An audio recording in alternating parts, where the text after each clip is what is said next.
Welcome to the Lorehounds. We're your guides to the underbelly of the Empire. I'm David. This is our coverage of episode 5 and 6 of the new Star Wars animated feature, Maul, Shadow Lord. Back with me this week are Jean and Bryan. Jean, how you doing this week? I'm good, man. I'm good, you know? Cool. I want to talk about this guy. He's becoming my favorite guy. It's going on. It is going on. He's Bryan, how you becoming doing? my favorite guy. I'm good. Cool. Yeah, may the Force be with you. Thank you. Yeah, we're coming up on May the 4th. I think this series ends on May the 4th. So it does. Yeah. I am podcasting from the middle of Delaware in the basement of our in-laws' house. So if my audio is a little bit different, understand why. It's spring break for our school district, so we're out on a little family road trip. And speaking of Bryan, it's not to divert too much from our main topic, but we do that on the Lorehounds from time to time. Mm-hmm. We were at 3 different historic sites today, plus a major museum. Oh. And I know you were a docent in the past at some historic sites. And I have to say today, I just had the most lovely, we as a family had the most lovely experience with just 3 or 4 or 5 different docents at all the places that we went. And shout out to anybody who volunteers their time at a historic site. Yes. Y'all are amazing. You know your history. You're passionate. You take your time to be with people from all kinds of walks of life and backgrounds and beliefs. Yep. And you're just there sharing the history with people. It's amazing. It's just really such a special activity. So I just had to do that because we had an amazing experience today. Oh, that's great. That's nice. Awesome. Yeah. Yes. I love sharing the love. Yes. We got for Christmas and Hanukkah this last year, I got the family the National Park stamp books. Yes. Oh, and we got a special one because of the American Revolution, the Ken Burns documentary, Bryan, which you and I covered. And so there's a special one just for that, as well as a regular Parks book. So we were in the first state today. So we got our first stamps in our book. So all right. Very exciting. Your journey begins. Yes. So anyway, sorry to divert too much. We're coming in hot, full spoilers, everything Star Wars on the table. We've got fresh off the digital presses, literally moments before recording, Elysia has sent in her fresh takes and has got a big lore bomb for us on the Inquisitors and the history and who and a whole bunch of stuff. If you want to get in touch with us, you can send emails, your comm links to starwars@thelorehounds.com. And of course, we have a Discord server. I invite you to join. It's open to everyone. We have a special bank of channels just for Star Wars, and each of the pair of episodes for the Maul series have their own channel, so you can discuss without worrying about spoilers. There's link trees in the show notes for everything, and we are independent podcasters, and so subscriptions are very important to us, and so I would invite you to check us out, and if you like what we do, give us a subscription. Again, links in the show notes. We're not going to cover our Star Wars background. We've done that in the last couple of episodes. Just, anybody who gets a little frisky about what, any of us individuals know, we have varying degrees of experience and knowledge around that. But the thing is that we're all here today because we're really enjoying the series. So let's go with that as a baseline. And I think we might as well just get into some fresh takes. Jean, you want to start us off? Just your general takes for episodes 5 and 6 before we get into the specific episodes. They've done a great job of really making me like Darth Maul. That's my guy, and I am enjoying the ride to see how he manipulates the board. I just love it. Yeah. I can't get enough of the guy. He's captivating. As far as a character is concerned, they've done a great job of making him captivating. And he is so cunning and so meticulous and so 2 steps ahead in his thinking that yeah, he's risen up my ranks of characters that I want to see more of going forward. So yeah, that's where I'm at. I think it's done that job for me, and everything else is just gravy at this point. Bryan, what are you feeling? What are you thinking? Yeah, this is we're feeling, I think, with these two episodes, the intensity. It's like riding a wave, and you're top of the wave, and you're kind of seeing down, and you're just riding it, and it's like, what is going to happen here? And so we're feeling the intensity. It's moving. It's on a force of its own. No pun intended. Right. And we also see in these two episodes the boot of the Empire and how it affects a community, a city, and it's such a large city too. And just one large ship can just have such a big impact about the community. Very scary, actually. Right. And in these two episodes, we're at a kind of tipping point. We have, as I mentioned, the Empire and Janix, what's going to happen to Janix.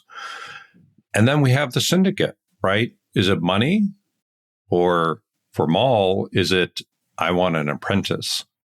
And we are kind of trying to figure out what direction these two plots are going for.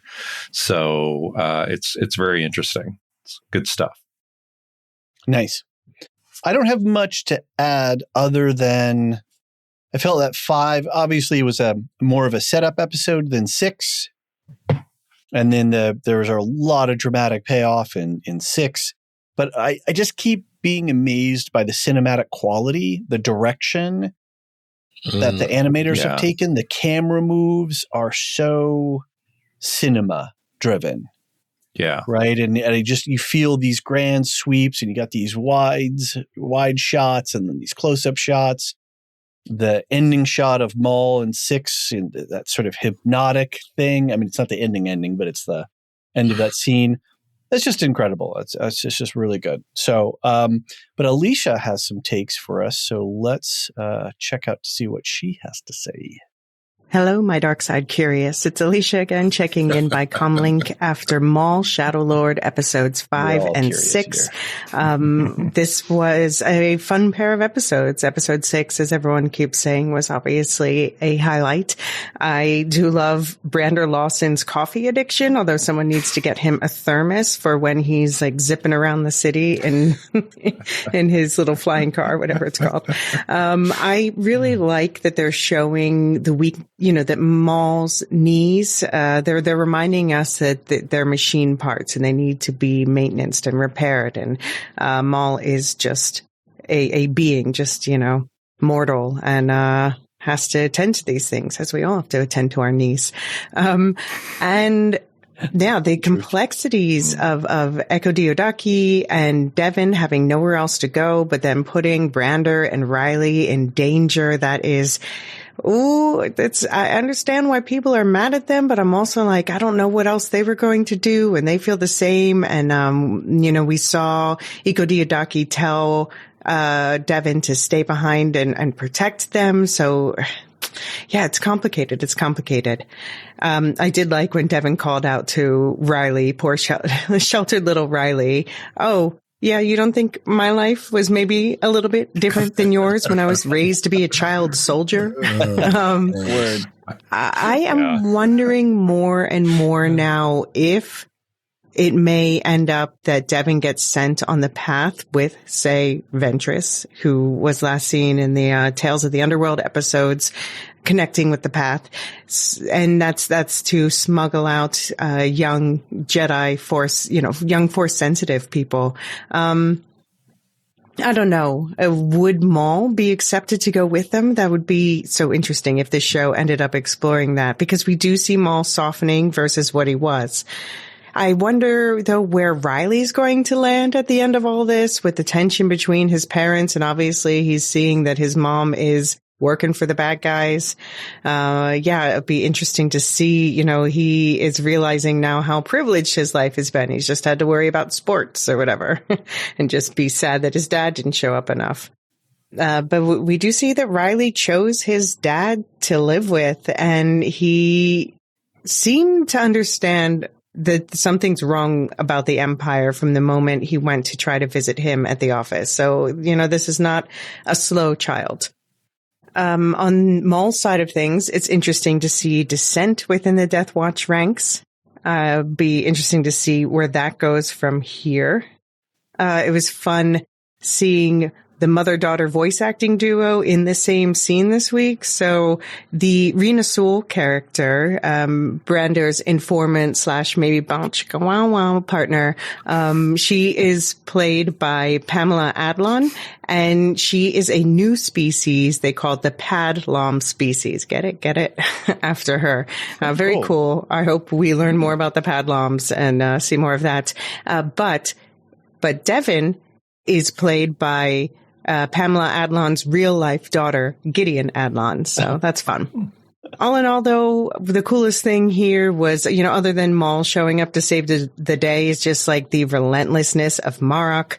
So the lore bomb this week, I'll be back later with, is going to be about the Inquisitors, who Marrok is and his whole crew. But I leave you with this question to ponder for now. Is Spybot secretly the best character in this show? Discuss. Jean, is Spybot? No. Yeah. But if I'm ranking in order, it is Maul, and then it is Spybot. Gotcha. Bryan, where does Spybot rank for you? Spybot is very high for people who remember from last episode. It's like, you gotta show the love for Spybot. He's just, he needs it. We all need the Spybot. I mean, my gosh, it's just so handy to have around. What was the, remind me the droid's name from Rebels? I can see his face, or not his face, but his shape, the little orange guy. Oh, gosh. Yeah. Come on. His name. It's, somebody look it up. Somebody's got the internet. I can't right now because I got a small screen. What's the dude's name? Anyway, I would love to see a spinoff with Spybot and that droid. I'm going to get added. Hopefully people will not, but hey, engagement. Why is that? I'm why? Totally blanking. Come on, somebody look. You can't look. Yeah. I can't. Yeah, I'm finding it. I'm going to find it. Chopper. Chopper. Sorry, we're all old. Our synaptic. We're fired. Yeah, we're fired. Totally. What about a Chopper Spybot spinoff? I'd love that. Like an alternate Tales thing, right? Mm-hmm. Mm-hmm. Two little shitbirds getting up to some serious trash talking. Breaking stuff. Yeah. Yep. Committing genocide casually. Oh man. Would the galaxy survive? Yeah, right? I don't know, right? Yeah. Sith and Jedi. No. Yeah, it's the droids. Yeah, we got to watch the droids. You always got to watch the droids. I think, so we're going to take a quick break here, and then we'll come back and then we'll talk about episode 5. And I just want to prepare everybody, like, Alicia's got her lore bomb is like 11 minutes long. Okay. So we're going to school. So get your notebooks out, settle in, get your cup of caf, because we've got some learning to do. So let us take a quick break. And then when we come back, we will talk about episode 5.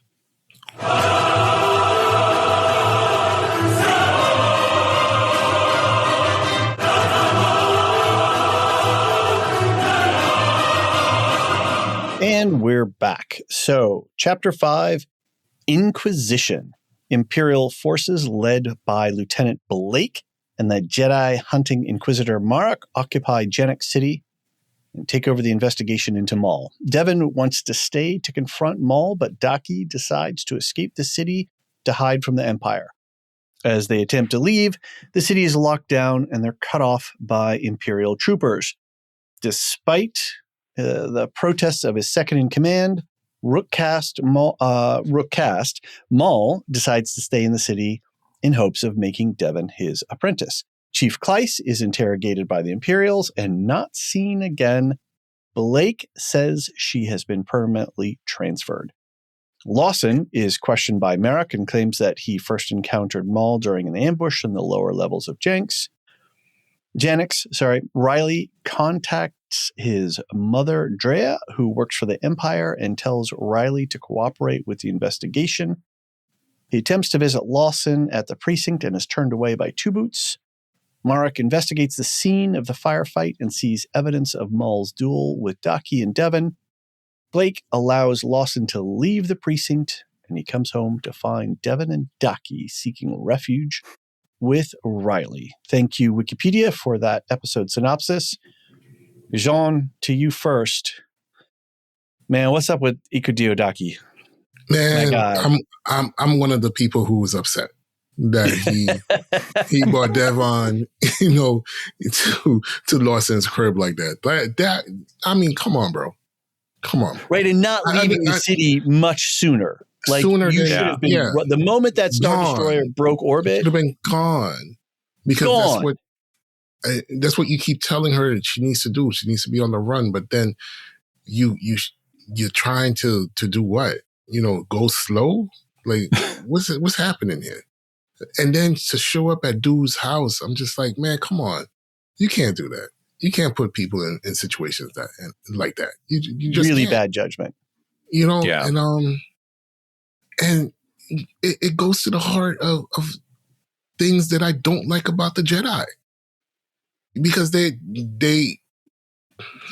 have this thing about them that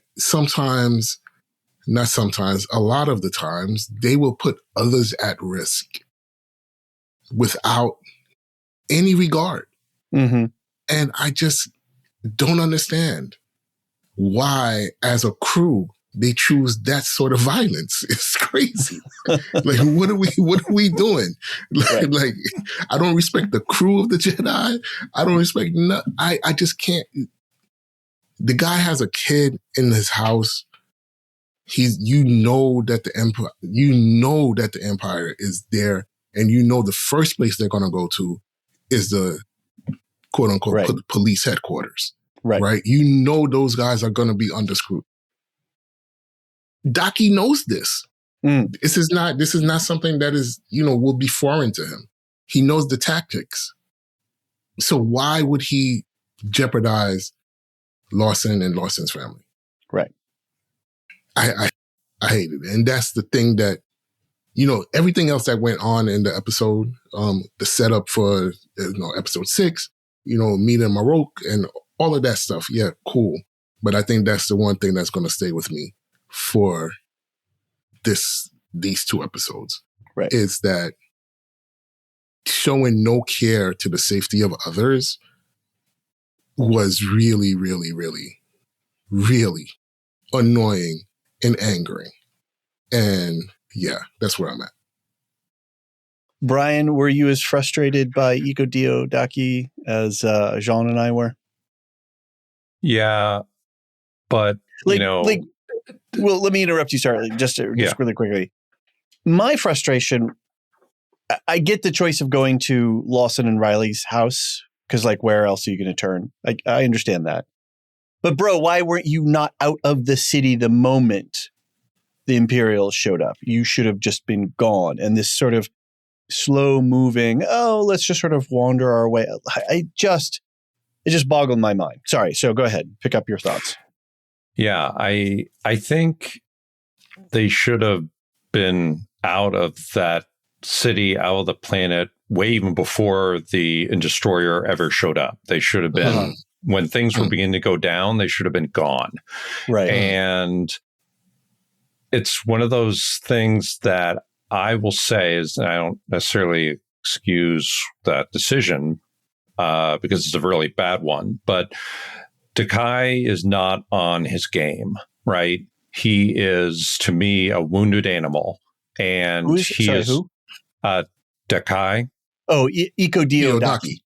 Daki, sorry. Why am I thinking Daki? I know. Daki, yeah. Inquisitor Daki. So he is not on his game. He is literally hurt. Well, right? Let's call him Ed.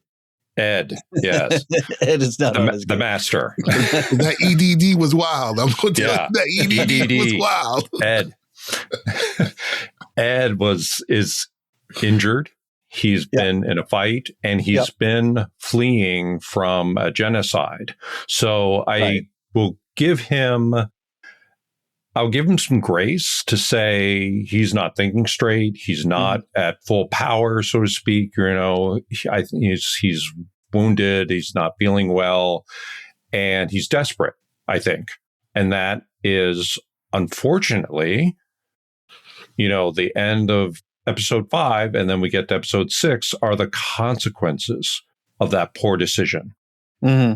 Right? All of a sudden, they are, as I was mentioning earlier, the stakes go up.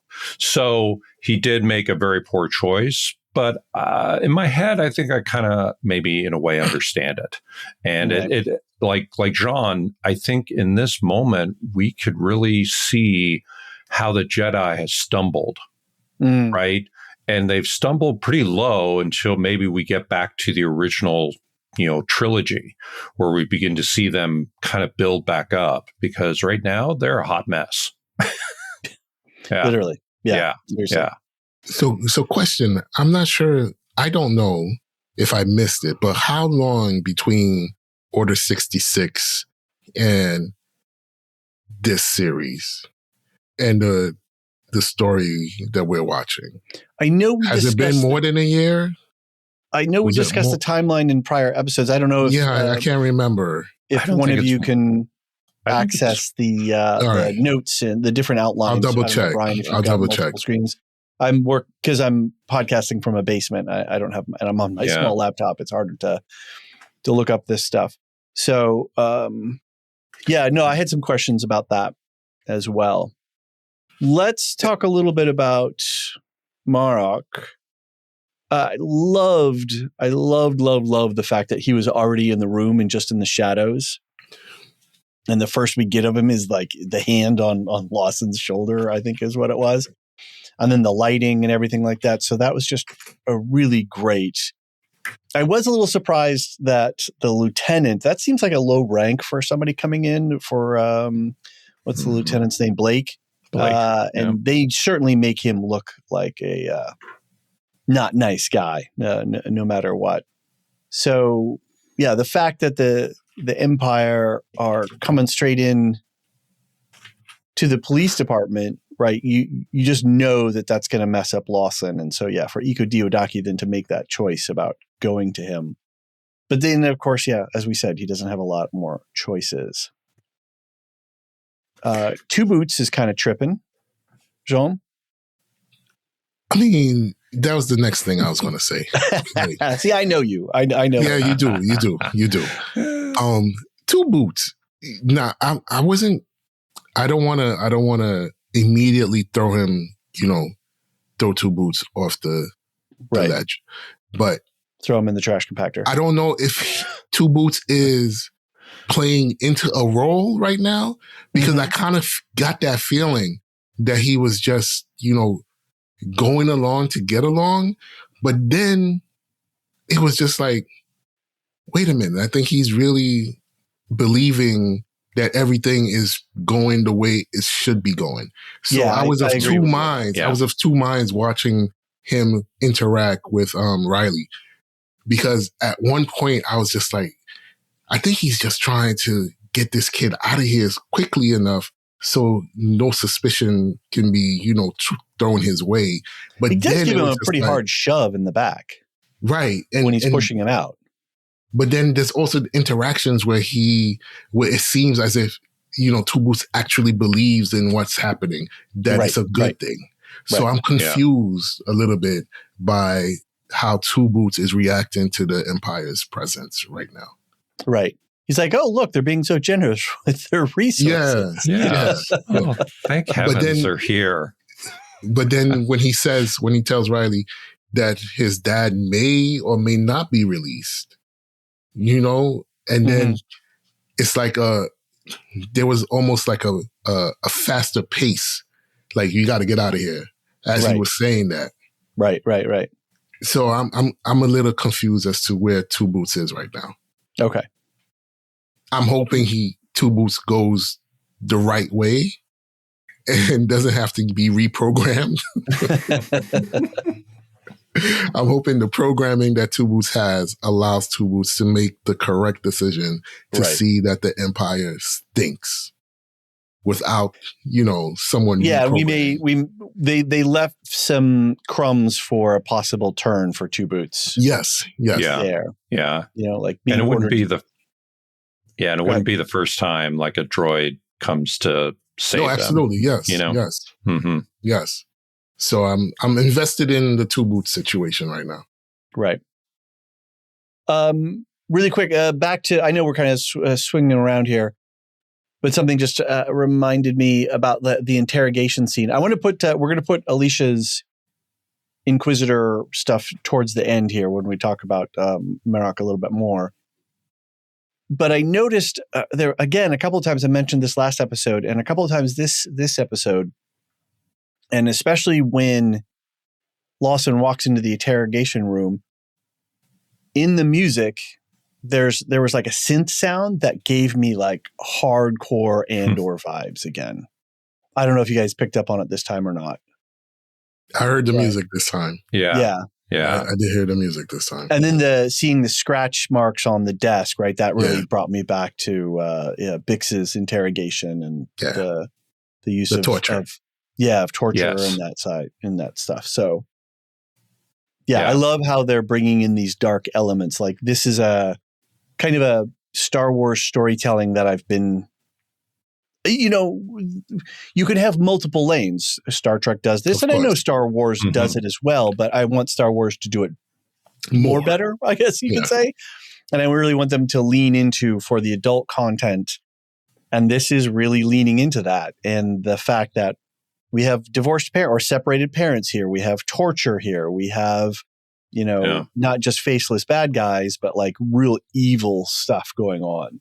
And that is, I think, just an important storyline to not forget is how bad the Empire is and how cold-hearted they really are at their center. Well, just quickly, David, you mentioned Star Trek. It's kind of interesting because I think Star Trek was really geared toward adults. Mm-hmm. And Star Wars, and Star Wars from the get-go was kind of, although a lot of adults liked it, but it was 4-quadrant. It was, a lot of kids just, we're the same generation. We just got sucked into the toys and the everything. And I think they got shackled a little bit with the kids until they kind of started to really think outside the box a little bit. Right. And until we get, stuff like Andor. Yes, exactly. And I would say Bad Batch a little bit. I think there's some deeper storylines with Rebels. Like, and again, I'm not a Rebels expert. There is. There is. That's right. Yeah. They start to play with it a little bit more. Yeah. Yeah. I think what they did was dip their toes into that type of storytelling with the animation. Mm-hmm. Yes. Before they brought it to, live action. Yeah. Right. So the animation had been going in this route, for 20 years. And now the live action is catching up.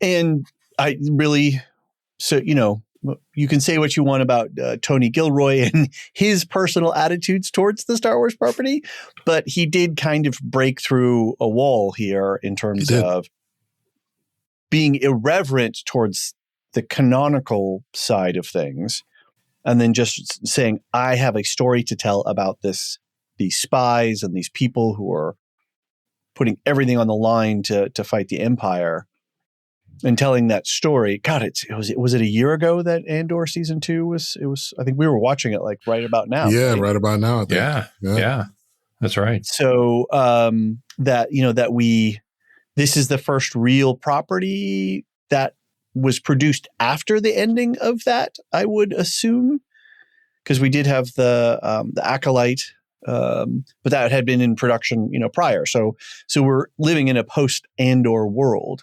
That's right, and so we can sort of take benefit from how that the influence of that show is. We're going to see. It's going to be interesting to see in properties coming forward. Where do we pick up those different elements that they've in that new territory that Andor broke open for us. Let's talk a little bit about, let's see, I don't know where we want to go. Because I want to talk about the mom, but I also want to talk about, something we didn't talk about with Iko Diodaki is the fact that Bro tried the mind trick and it didn't work. I mean, it worked on the trooper, but there's a network of troopers, right? And the other bro, the other guy picked it up. Yep, exactly. I love that. I love that part. It's like there were just too many stormtroopers around to make that work. It's like, whoops. Right.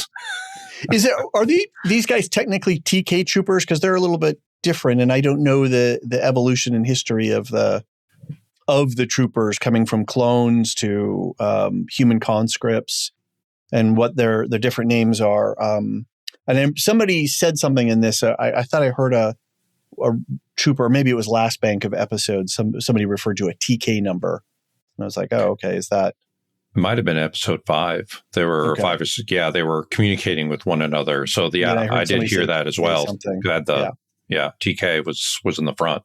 Yeah, I'm sure there's some, or I don't know if we'll see where we go with the next set of episodes, but it would be interesting to get a little bit of through line of how troopers, because you can tell the era based on the armor and the whether they're clones or stormtroopers or what have you. So that's sort of a historical through line. Let's talk about the mom a little bit, Drea. And what are your guys' theories? Jean, do you have any personal theories about what's up with Riley's mom? Yeah. I think she might be a double agent. Okay. Did you read my comment in the Discord before you said that? I did not. Or is that yours? I did not see it. Okay. Because I laid down that internet wager the moment that I was watching the episode. I paused the episode, I dropped it in the Discord, and I said, I didn't see it. She's a deep cover agent. So we're in the same place. We're in the same mindset. Okay. Bryan, are you in on this bet, or are you? I see the issue. I'm thinking like backstory. So we know Lawson is a bounty hunter. So I'm thinking was a bounty hunter, but it's like, okay, so your wife, it's like, so the Empire might know that he was a bounty hunter. Mm-hmm. Maybe not. And if so, would they even bring her in? But so there is, because their relationship with him, he's tainted. His taint has to affect her. Yeah. And her wherever she is in the power structure. Yeah. That's why I was thinking like a scientist, something that has no huge, maybe some security clearance, but not super high security clearance. We know it's not, doesn't have the white uniform that we see for the internal bureau. Right. So, but it's kind of that drab, there's no and she didn't insignia. Have rank. There was no rank insignia on the chest, but she had a little badge or an ID thing or something on her waist. Yeah. She could be. So that was making me think at civilian administration or scientist. Like I was kind of going that way as well. Maybe data, maybe, technology. What if she's in like Palpatine's administrative setup or something like that? You know, the thing that made me think that was, it was so low key. Yeah, exactly. Yeah. Because it was so. Why are they introducing her to us? Yeah, it was almost like a secret that she was talking to her son. Her son, yeah, right. Yeah.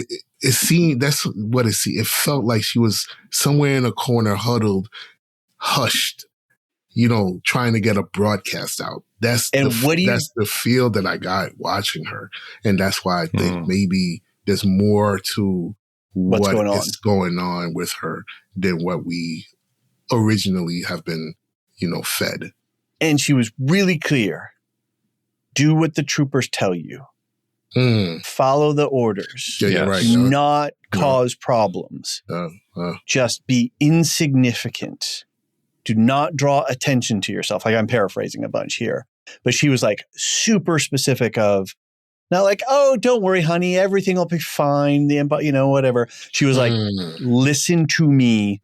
Do not pop your head up above anything, which, well, episode 6, so much for that plan. But she was like, and she got down on his level and was like, she was giving him the talk.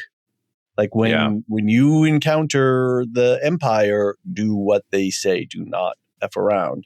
And that was just like, that was so out of character at so many, and then what you're saying as well, Jean, like that whole picture was like, oh, this is kind of an innocuous, I'm talking to my mom, but there's just signal all over. They're signaling to me that there's stuff, there's more than what we know here. Yeah. Right.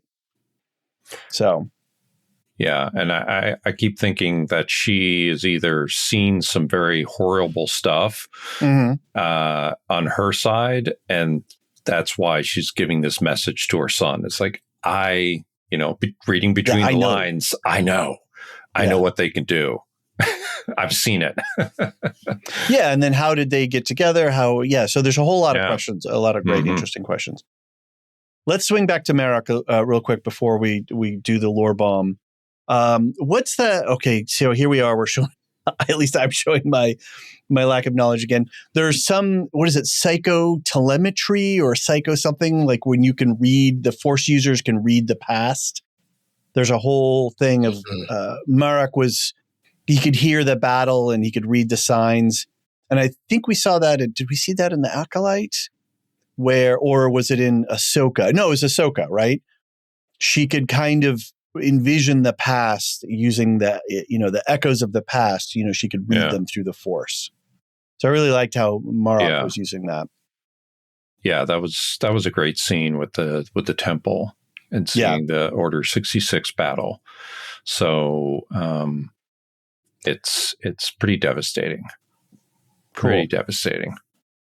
Anything else you guys got before we get into the lore bomb? No, let me just get my coffee. Okay, get some calf. let me get comfortable. Right.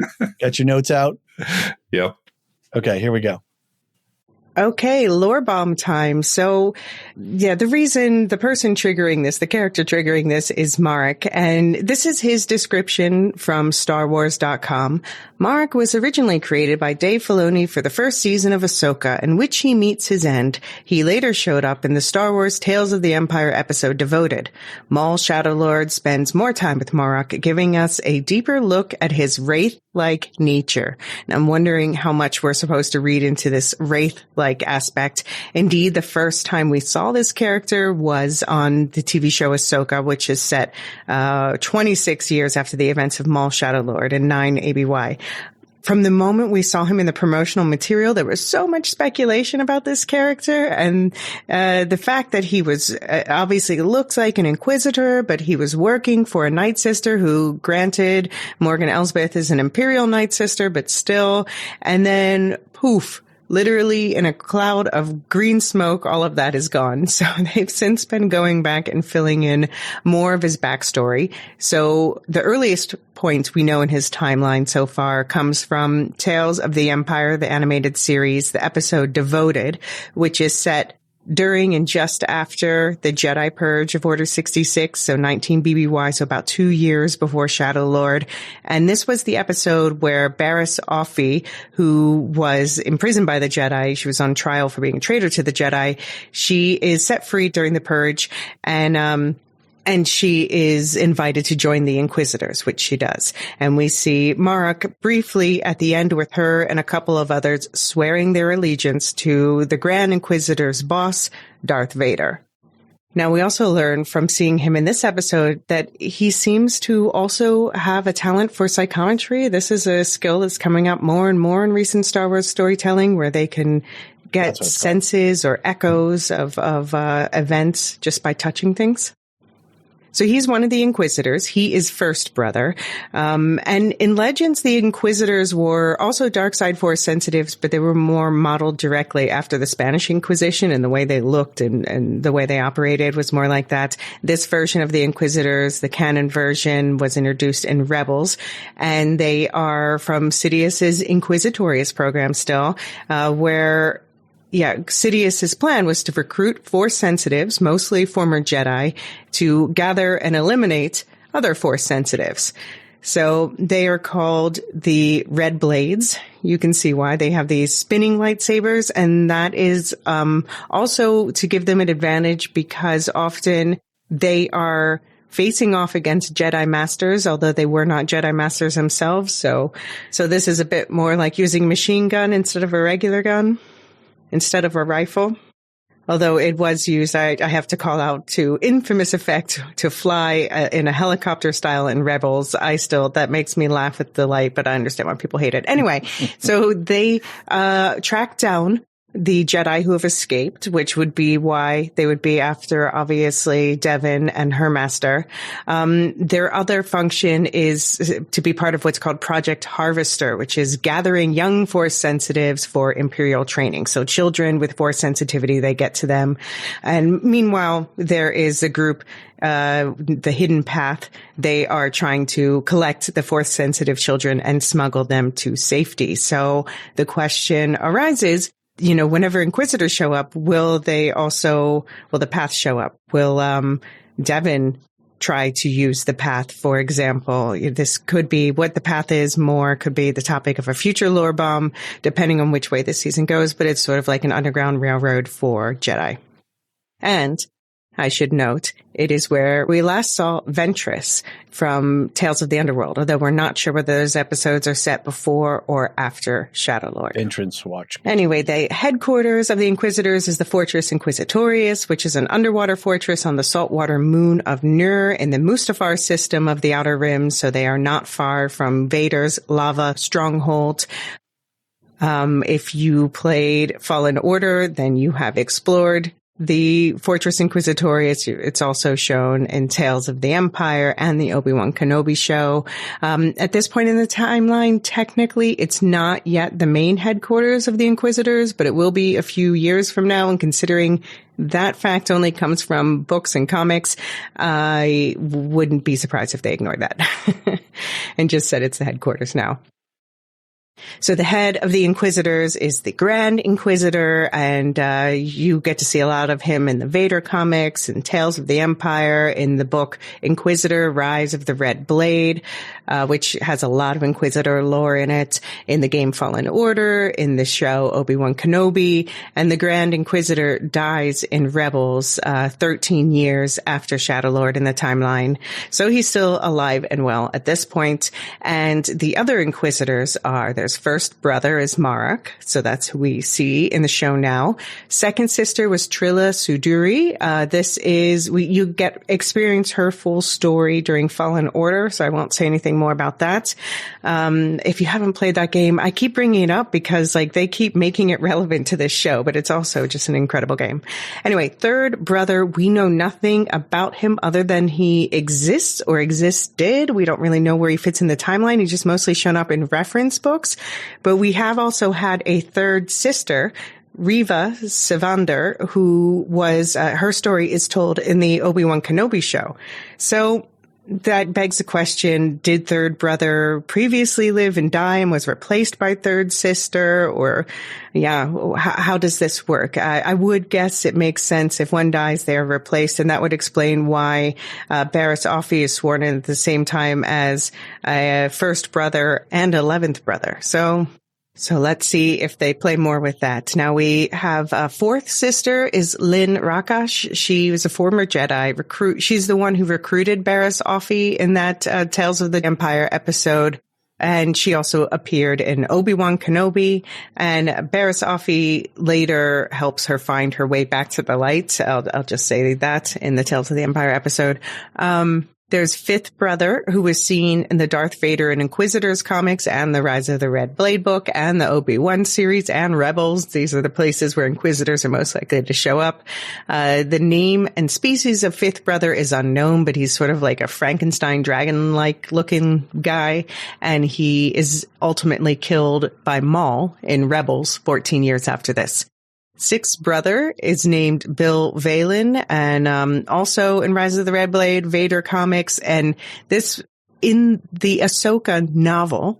This is who she kills and she takes his kyber crystals and purifies them to make her new white lightsabers. So in the Ahsoka novel, 6 brothers who Ahsoka gets them from. Next, 7th sister is a Mirialan, like Barriss Offee. We don't know her name, though. She is in the books and the comics, and she tried to take over in Rebels when the Grand Inquisitor was killed, but then she is also killed by Maul. 8th brother, also in the books and comics. He was also part of this attempted failed assault on Maul. He's a Torellian Django jumper by species, and he's not killed by Maul. He just makes a big whoopsies and falls to his death when trying to escape Maul. 9th sister is Masana Tide, a Dotan, and if you've played the Jedi games, Fallen Order and Survivor, she might haunt your dreams, but spoilers for that game, Cal Kestis will kill her 8 years from now. 10th brother is Proset Dibbs. This is a Miraluka, so he has no eyes. He sees through the Force. I think I did a lore bomb about this during Andor, but anyway, he's in Rise of the Red Blade and the Mace Windu and the Vader comics, and he is actually dead by the time of the Shadow Lord series, killed by clone troopers, so we could see a 10th somebody replacing him. Now, 11th brother, we do expect to show up in this show just based on promotional materials. He's the one with the bird-like skull mask, fittingly called the Crow. He was also at Barriss Offee's indoctrination, and in the TV version, animated series version, Tales of the Jedi of Ahsoka's story, that is the one who she kills and gets the kyber crystals from that she purifies to make her blades. So this is, to me, the most annoying retcon is that they wrote this kind of mid-episode over the excellent Ahsoka book. That's the thing I'm most upset about in Star Wars. And I guess if that's what I'm complaining about most, then things are okay. Now, we don't know who the 12th somebody is. Maybe that's Barriss Offee because we don't know what her number was. So she must have been 12th then, 12th sister. We do know 13th sister. We, in many ways, know the most about her. Her name is Iskat Akaris, and she was introduced in Charles Soule's Vader series, of comics, and she is the star of Inquisitor Rise of the Red Blade. It is all about her journey from Jedi to Inquisitor and how her story ends. I won't spoil it for you in case you want to read that book. It is actually quite a good book. It seems to be one that always gets high reviews across the board. So, okay, those are the Inquisitors as we know them. We think probably only Marrok and 11th brother will show up, but most of them could. The question is, who was Marrok calling at the end of episode 6? Originally, we know from the StarWars.com trivia that it was going to be the Grand Inquisitors. That means that's not who he did call. It looks like we saw part of a hood. It feels unlikely that he would be calling Palpatine directly, but it could be Vader. I don't know. Do you think it's possible it's anyone else? Damn. Wow. I'm sure she's recording off some notes, but like most of that knowledge is just up in her head. Yeah. Like that's just stuff she knows. Amazing. Thank you, Elysia, for I'm just getting so much just how incredibly in depth this history of this world is. It's pretty wild. So it is wild. It is. All right. Wild. So let's take a quick break, and then when we come back, we'll pick up episode 6, and then we definitely have to talk about that question that Elysia has left with us.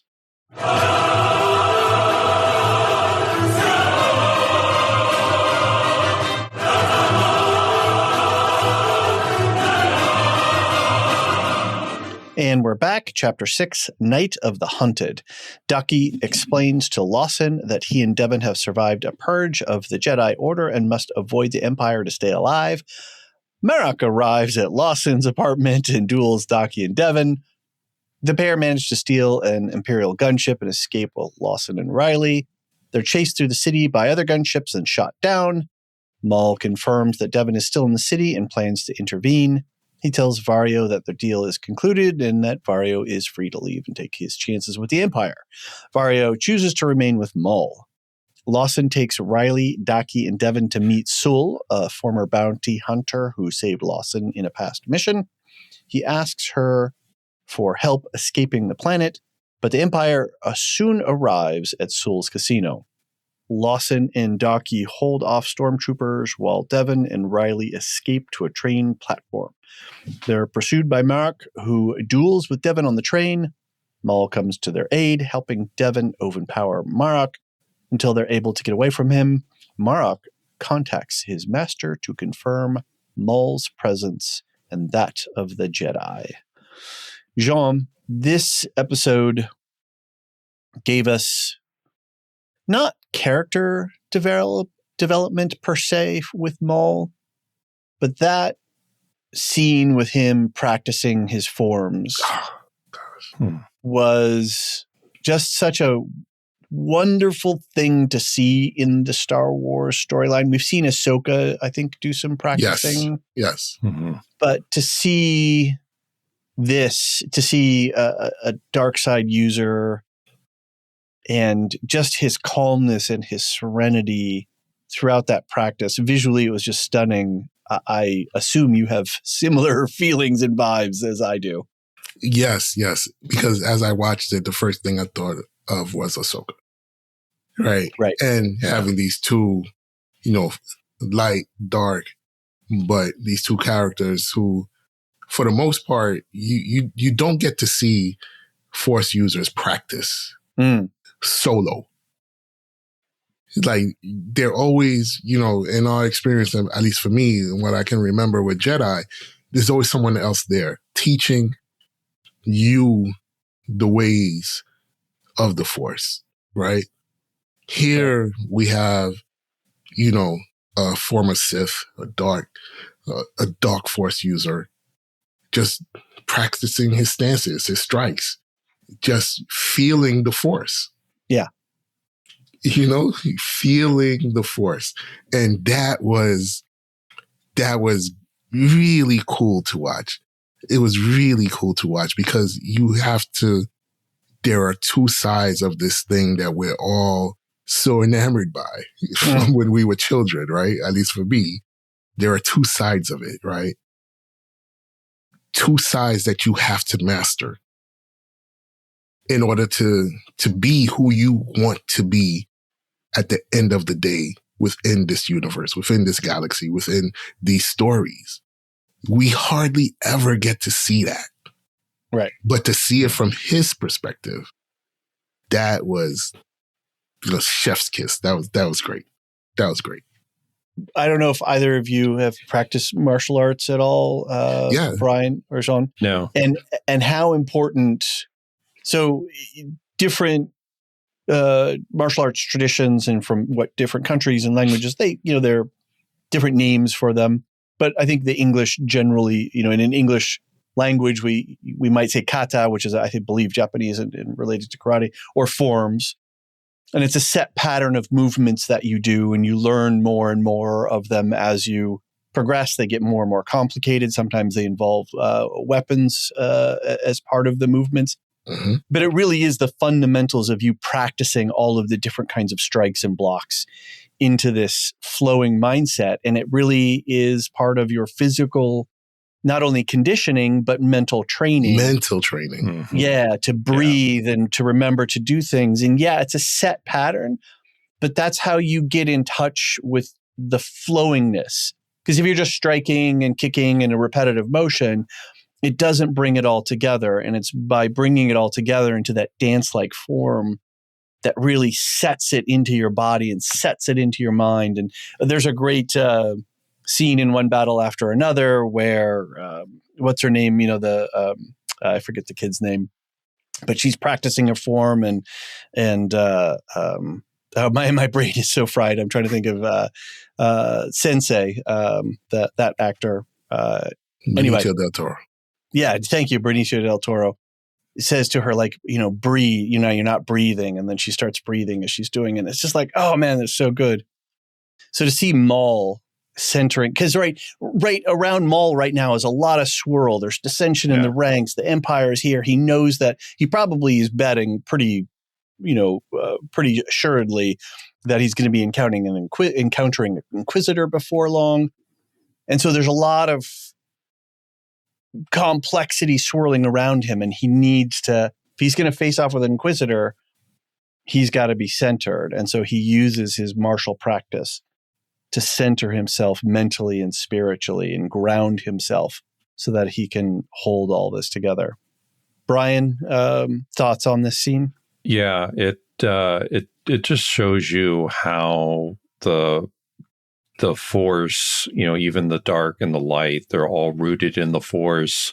Both sides of that coin is rooted into that kind of similar discipline of forms and breathing. And it's just the same. It's just how you take those advanced skills that Jedi and Sith both learn and how they channel that, right? Mm-hmm. So it's, like the both of you were saying, it's really interesting to see that how similar the Sith and the Jedi are. Yes. Right? Yes. Yes. Yeah. Very much. Yeah. Absolutely. Very cool.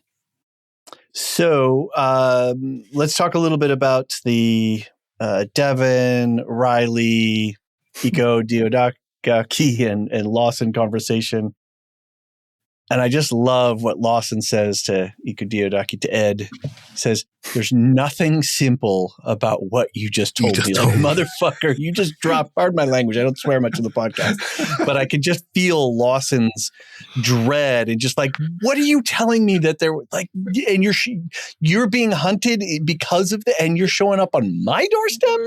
Where my kid sleeps? Like, yeah. What? And Iko and Ed is like, well, we're going to be, they're probably going to do the same thing to us as they're going to do to you. Yeah, dude, it doesn't make it any better what you did. Oh my God. Yeah. Bryan, thoughts? Yeah, it's and being a former bounty hunter, he gets it. Right. Yeah. He gets the danger. He's faced the danger. Right. And he left that behind for a stable job. He has a kid. It's like, this is not what I signed up for. And you are bringing everything that I left behind back into my life. And now I have more to lose than I just had before wandering around space. Yeah. So frustrating. You feel so frustrating. That's great. That's the way you just phrase it. So frustrating. Yeah. And in that moment, I'm watching him and I'm watching Daki. I'm like, Daki, man. You try to be all chill and wise. Yeah. Dispensing all this sort of wisdom. No, man. Sometimes you just got to say, I'm sorry. Yes. I'm sorry I did this to you. Yeah. I'm sorry I did this to you. Yeah. Where's the apology? Right. Come on. Mm-hmm. Come on. Bryan, you have a note in here too about the teens hanging out together. What caught you about the scene? Yeah, that was great with Devon and Riley. It's like, go to your room, both of you. And there they are. They're just, you've got this moment where there's just two teens hanging out. And, there's a lot of backstory with them, but it's like, there's a little romance going to happen here, little after school special. I don't think so. Yeah. And then we have the usual chaos in Star Wars. Right. It's like, well, okay, let's just put a pin on that because it's not going to happen for a while, maybe, or at all.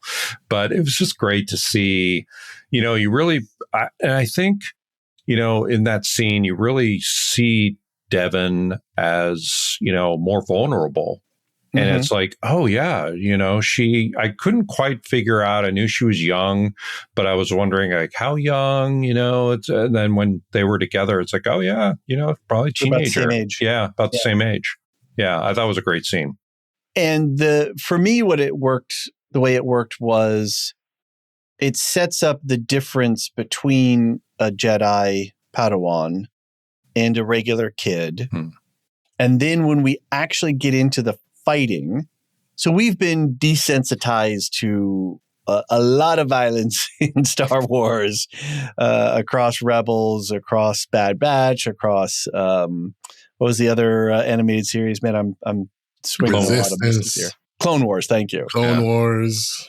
And, using your saber to knock laser bolts aside and, jumping into fighters and cruising around, having a good old time, right? It's pretty mundane for those of us who've, for people who've watched a lot of this content.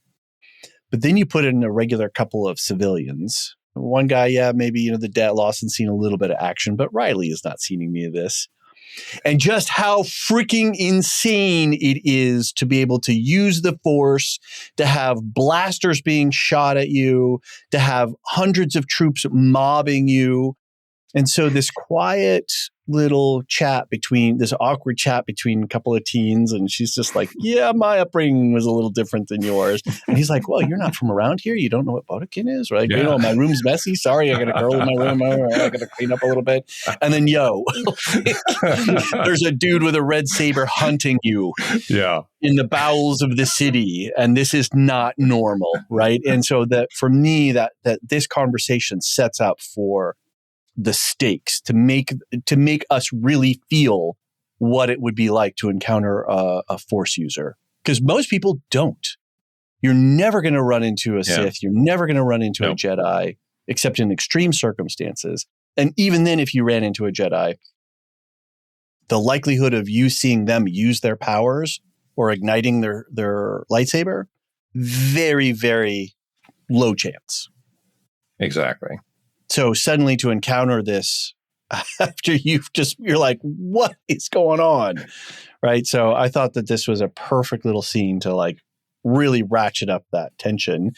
And then I love the fact that they don't mess around. Marrok is just going to jam his saber through the door and cut it away. Like, I'm here, motherfuckers. Right? Like, I tracked you. Yeah, that was the whole point. I knew that these guys would be, coming to you. And all of this is going according to my plan. Exactly.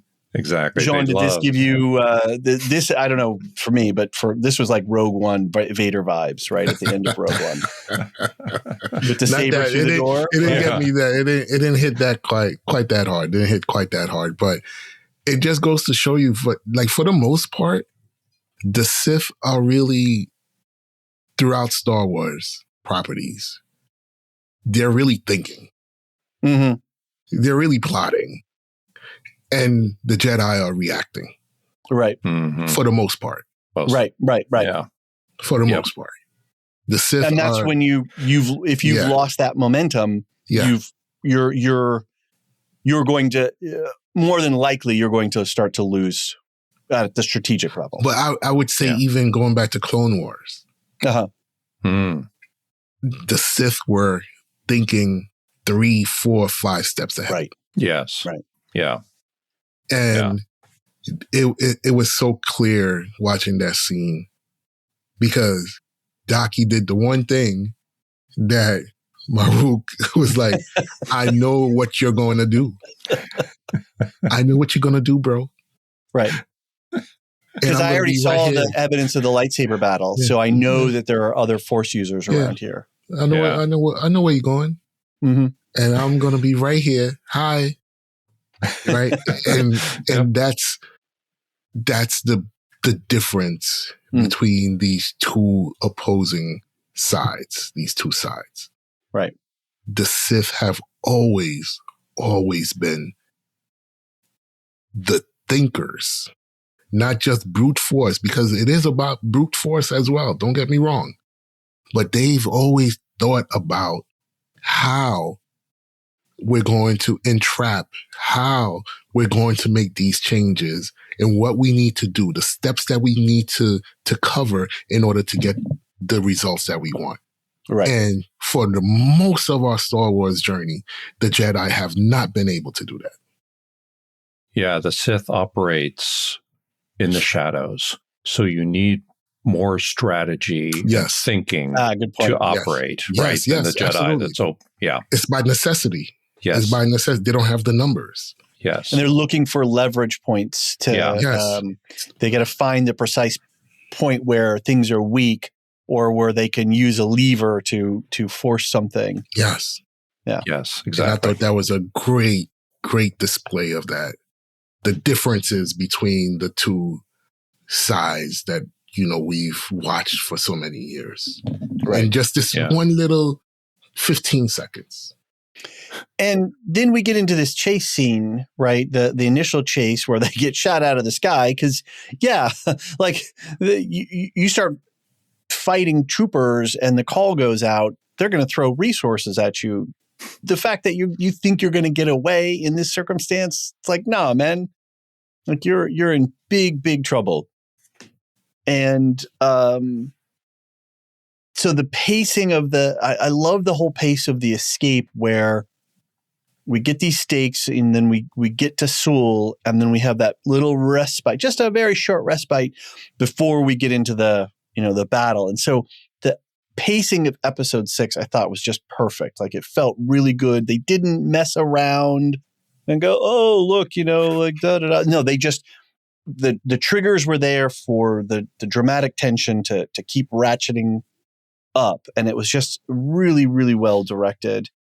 And I don't know. Do we know what happened to Seoul at the end of this? I don't have in my mind where Seoul. They didn't show. No, they didn't show. They didn't. Yeah. But she was ready to rock, man. She was the moment that trooper was not buying her story or nothing was going on, she was like, all right. Like, all right, well, I'm out. Let's go. This. Exactly. We're going to do this and I'm out. And Lawson even was like, oh, well, she says, be prepared to run. And he's just like, be prepared to run. Right? He had like no illusions about the fact that it was going to get messy really fast. So I really appreciate that sensibility that they're giving the characters, that they're not messing around with stuff. Yeah. So go ahead. No, what I also found interesting as we, get into the scenes that we all want to get into was just the fact that Riley has no skills. None. Right? He has no skills.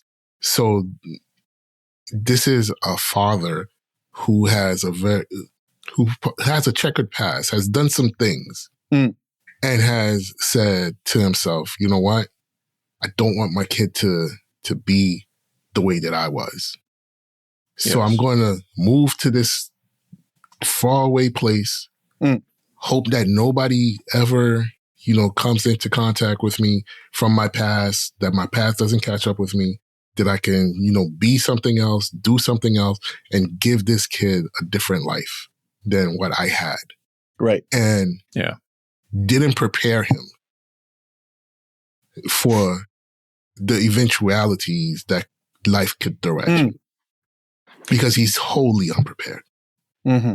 Yeah. And his mom is part of the Empire, right? Yeah. And it's like, that was just like malfeasance that he didn't prepare his son. They have not prepared that. Yeah, here's the secret network of contacts that'll smuggle. This is how you use a blaster. Yeah. Right? Right. This is your blaster. This is how you use it. Mm-hmm.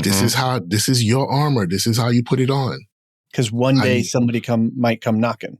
Because that was their life, but they're trying to get away, and we don't know much about his mom yet, but I can definitely feel that Lawson is trying to get away from that.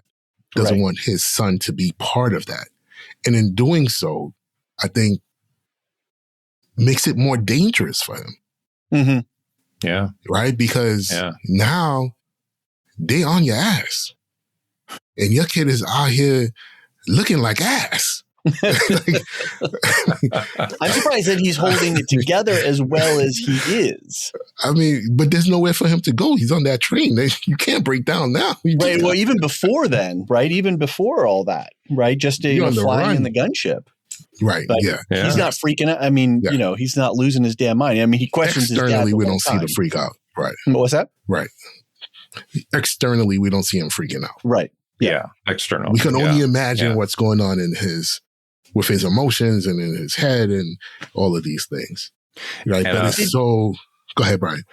And I really appreciate that they didn't do some kind of trope that he would like pick up a stick or something like his sports and then like hit use his sports skills to knock out a trooper. No, that's good. He has no skills.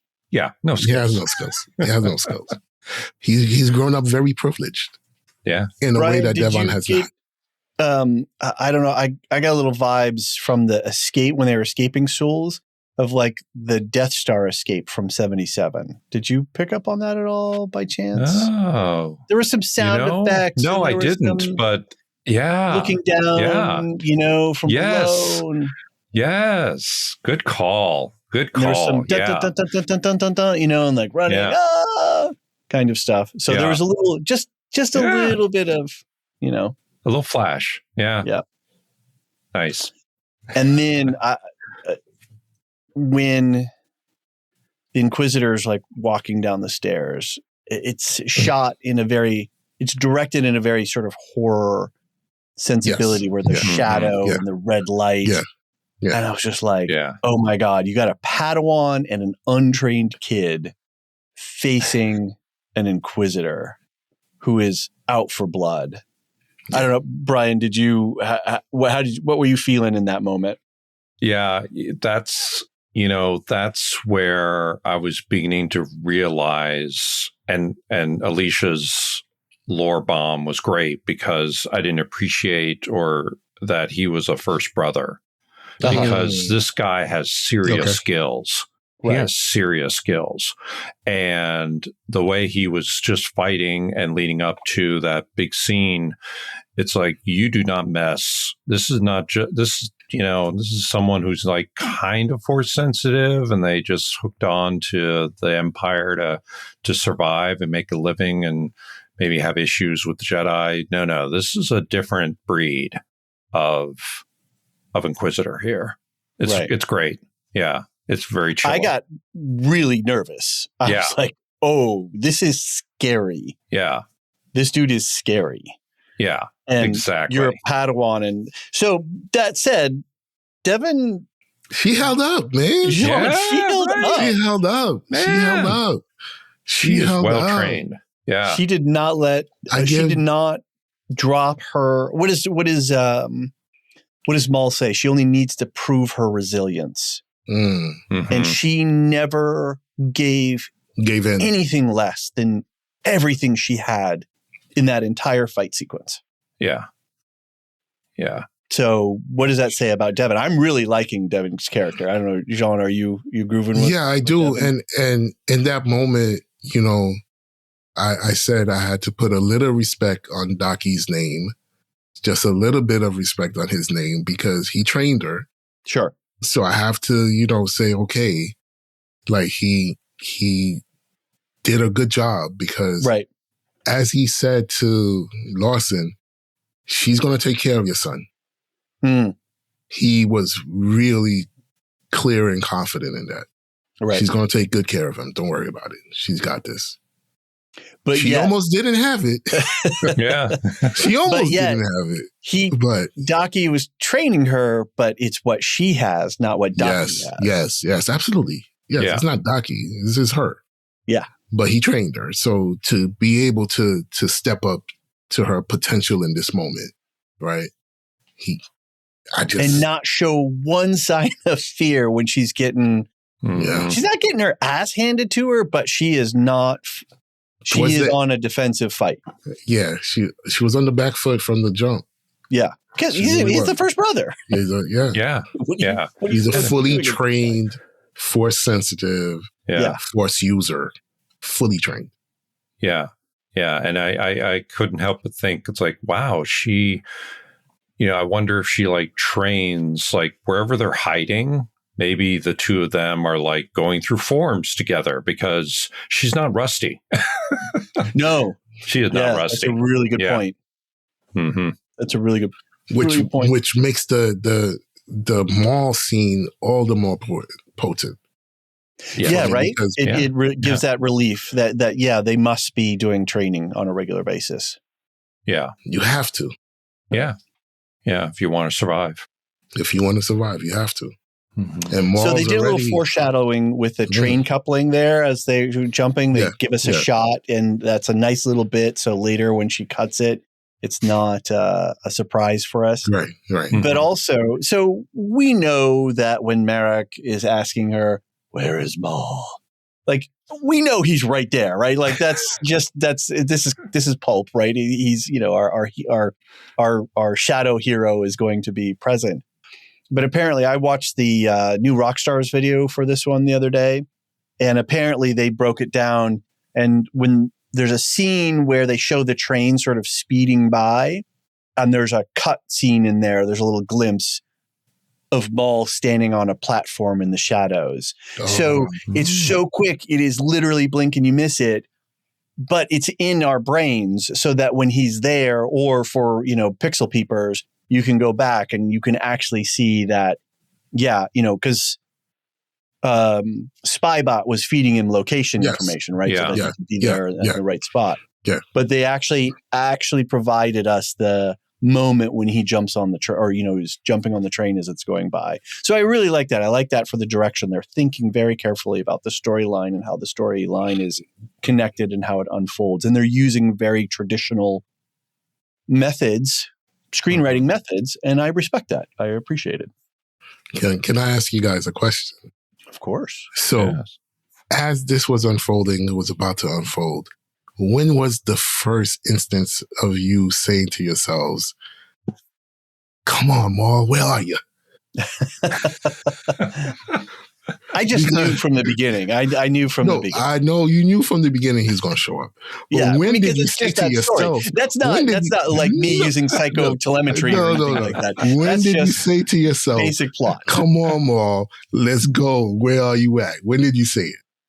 Yeah, right when he had her, when he was like, hey, where's Maul? And I'm like, oh, he's right there. He's right behind you. Tap, tap on the shoulder. I'm not going to lie to y'all. As soon as that train hit the tunnel, I was like, yo, where Maul at? I said, you got to come save her. Exactly. Because I already knew what was going to happen. But I'm like, yo, you got to come save her, bro. But that's the tension. That's the dramatic tension. Where are you at? Yeah. It's tension and release. That's what drama is.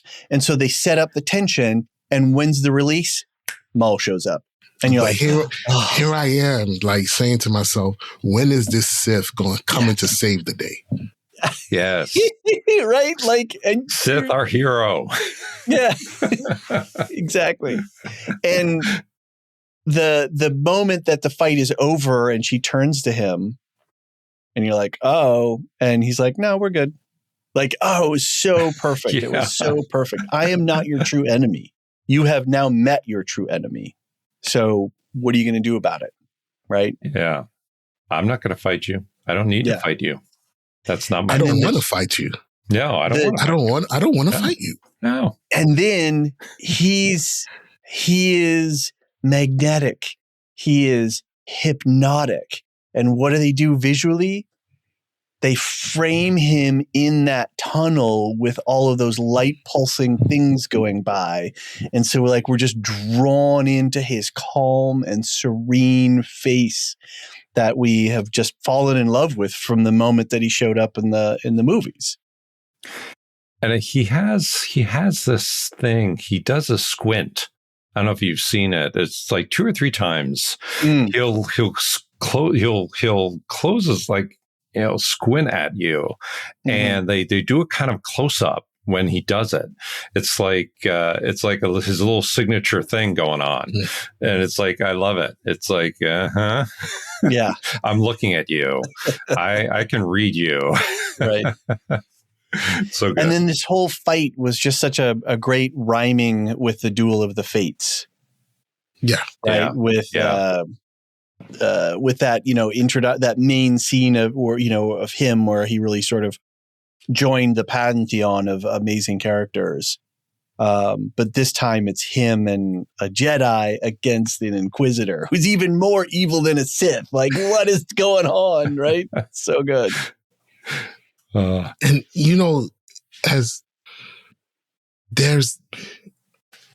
I'm thinking of Maul, right? And when this is spoilers, right? We're totally yeah. We called spoilers from the very beginning. Okay, so when he duels Obi-Wan for the last time, and Obi-Wan is holding him as he's dying, and he says, "He is the chosen one. Is he the chosen one?" When he's looking at Luke at that point, and he dies saying, "Though, is that the chosen one?" Right? Yeah. Is that like is there redemption? Because this Maul I'm seeing in this show is that Maul at the end. He's not the Maul that we first encountered. He's not the Maul that's in Clone Wars. Yeah. He's not the Maul that started the Death Watch that took over Mandalore. He's not that Maul. This Maul who's talking to Devon and that Maul on Tatooine, those are bookends to me at this point. Huh. Yeah. Well said. Like his journey. Yes. Within the Force. Yeah. His journey within the Force, right? Right. Where he started at and to where he ended. Because when in that ending, I felt him. I felt for him in that moment. The first time that I watched that series and, Obi-Wan did it, I'm like, damn. His last words were... go back and pick that up again. Because he didn't say, fuck you, Obi-Wan. I hate you, Obi-Wan. His last words was like, oh, is he the chosen one? Like, is he going to make... It was almost like, is he the one who's going to make things right? And he's speaking to him like an equal, a brother, like a fellow professional. Yeah. Like we're both Force users. We're both in the game. Yeah. I'm done. But yeah, like I have to this is something I've been watching the show and this is something I've been thinking about. And I'm starting to think these are bookends. Huh. I really am. Yeah, that's really I might be wrong, but I'm starting to lean in that direction with how they're presenting Maul. And, Filoni and co, they have all this up in their, in their head, and they have access to all of this stuff. And if they want to go, there's this thing that I was thinking about, they can pull up that tape in an instant, right? And check what's there and do what's... Yeah. So and if they're thinking holistically like this and complexly and giving characters nuance, to me, that's them maturing, and that's the property maturing. Yeah. And taking this richness and actually saying, let's not make two-dimensional good, bad, mustache twirling, white hat wearing characters. Right. Yes. Right. And let's take a really morally complicated character like Maul and do something interesting with him, not just make him a foil, for the good guys. Right. Yeah. Yeah. And I don't have an answer to this, but I'm wondering, it's like, if he gets an apprentice at this stage of his journey, what would it look like? It may be, I'm thinking and I'm hoping, I'm wondering, it's something different than just Lord Vader and the Emperor, right? It would be something different, right? He wants something different, even though he's evil. But it's Jean, your words really make me think about, if he gets an apprentice, what is he going to do with that apprentice? Maybe something different. I don't know. Is that crazy talk? That's the beauty of the show. That's the beauty, right? It makes us root for this guy, and we know what he's up to. We know, we know who Maul is. We know who Maul is. I'm not, diminishing who he is or taking away or trying to rewrite his history or who he is. Right. We know how evil Maul is. Yeah. Right. But I'm just saying, in those two moments, there's something else there. But that's complexity. That's nuance. And that gives us depth and richness to explore. Yeah, absolutely. Yeah. All right, Bryan, who was Marrok calling at the end?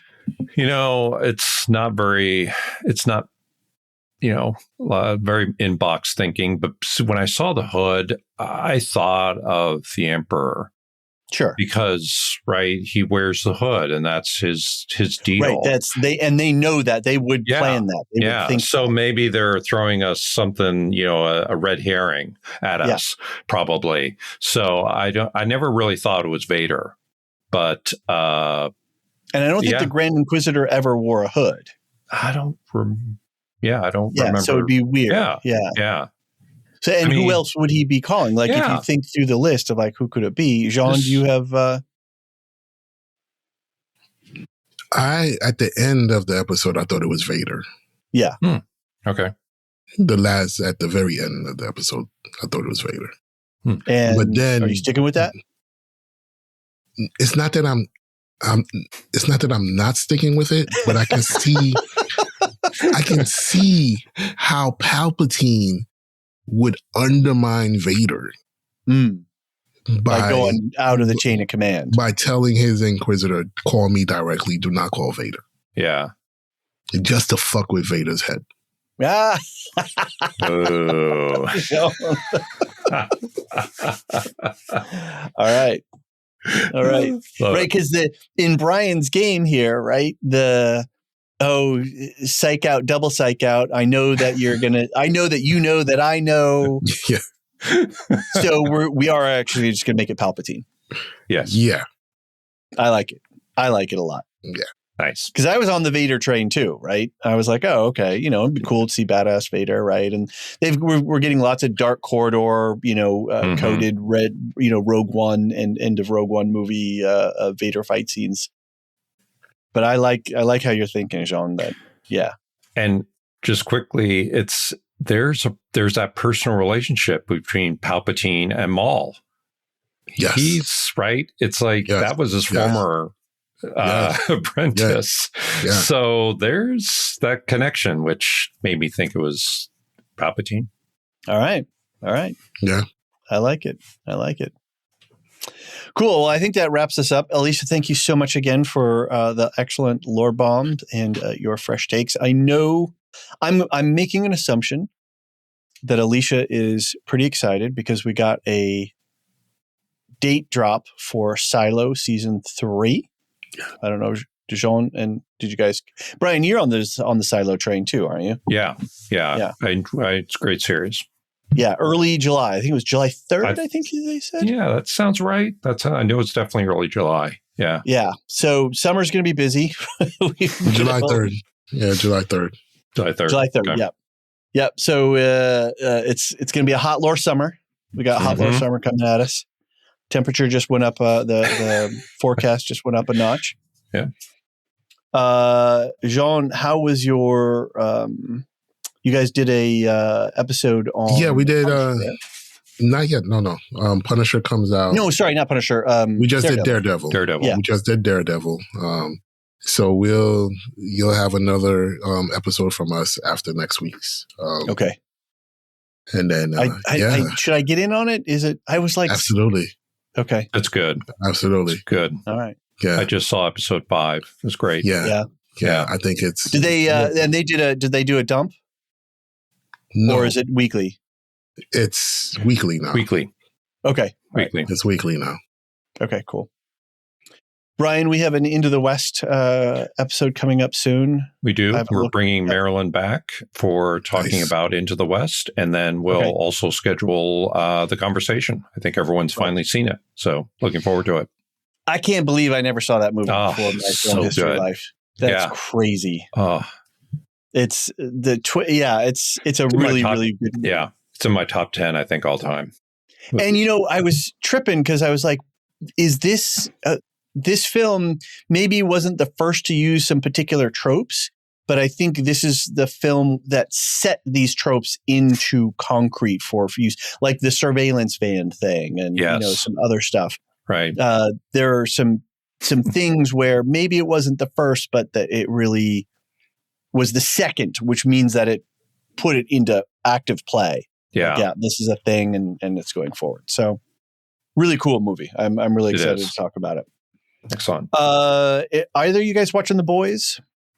I haven't started the new season yet. Yeah. I'm watching it. How is it this season? The best season they've had in 3 seasons. All right. Well, Radioactive Ramblers are covering that. So hit the link tree to go find their show. And they've got us covered on that. I know John and Elysia should have a One Piece episode out pretty soon covering that. And I believe the Project Hail Mary podcast is also in the pipeline and will be out before long. Other than that, did either of you guys get a chance to hear the episode that we just released the other day on the Jurassic franchise? I haven't yet listened yet. Yeah, okay. Looking forward to it. Right. So, and I just want to say this to everybody, say this to you guys, but to say this to everybody, just because Jurassic is in the title of this episode, this is a special interview with myself, Asher Albine, who's a journalist and a writer and is the co-head or whatever of online magazine platform thing called Heat Death, which they publish amazing, really, really cool articles. And Tansy Gardam, who has the podcast Going Rogue, and she does these deep dives into film history, specifically troubled properties. And I've done a couple of episodes with Tansy. And this is the first time that Asher and Tansy and I got together. This was recorded last October. And we used the Jurassic movie franchise as a centerpiece, but it's not only about the Jurassic franchise. It's about science. It's about social norms and how they're encoded, embedded into properties. It's about how mega franchises are these ginormous cultural icebergs and the money and scale of these things and how they move across the landscape, and about so much more. And so you're like, I'm not so much into the Jurassic films. No, don't miss this conversation, because it's like really a wide-ranging where we just circle around the Jurassic. We don't talk about the movies really that specifically. We talk about what's embedded and encoded in the movie franchise. Nice. From science and film history and franchise management and stuff. So that's out in the feeds. Go check that out. Go check out Heat Death. Go check out Going Rogue.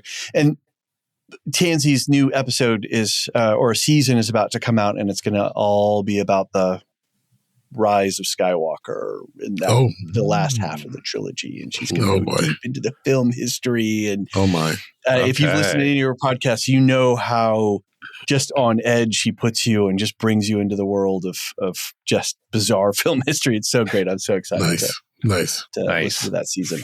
So as usual, lots going on at the Lorehounds. Let's give a quick shout out to our Discord server boosters: Aaron K, Tiller the Thriller, Doof71, Athena Aguilea, Stu, Nancy M, Ghost of Perdition, Radioactive Richard, and Adrian. They all support the Discord server boost. They boost the server, so we've got more features and more fun stuff. We've got a new server tag, kind of like a lapel pin you can put on your identity. So go check all of that out. And we are independent podcasters, and we get a little bit of money from advertising, but really our operations are sustained and lifted by our subscriber community and our lore masters, who are our top tier subscribers, are really our foundation. They're our floor, and we couldn't do any of this without them. So we always like to give a shout out to Samartian, Michael G, Michelle E, SC, Peter OH, Nancy M, Duve71. Who's this Bryan 8063 guy that keeps showing up on the list? Frederick H, Sarah L, Gareth C, Andra B, Kwang Yu, Nathan T, Sub-Zero, Aaron K, Dali V, Mothership 61, Gnarls, Kathy W, Lestu, Jeffrey B, Elysia U, Ben B, Scott F, Stephen N, Julia F, Cully S, Il Mariel, Rocky Zim, Jessica A, Red Zippy. I hear her on an Into the West podcast. Yeah. TCS, Dopamini, LNR, Mrs. Tennant, AC Wilson, Eli W, Cassie K, Chumbaruni, Catilla, Josh Liu, Paint in PDX, Corey G, Quinch, Jeannie L, newest lore master, whoop whoop, and forever last, never least, Adrian. Thank you all so very much for your support. And if you too would like your names listed in this Hall of Heroes, go to the link tree in the show notes and think about giving us a subscription. We makes a big difference for us. Jean. Yep. Yeah. Thank you. Thank you, awesome. gentlemen. We will see you next week for episodes 7 and 8. Until then. The Lorehounds podcast is produced and published by the Lorehounds. You can send questions and feedback to starwars@thelorehounds.com and get ad-free access to all Lorehounds podcasts at Patreon or Supercast. Connect with us on Blue Sky. Links for everything in the episode show notes. Any opinions stated are ours personally and do not reflect the opinion of or belong to any employers or other entities. Thanks for listening.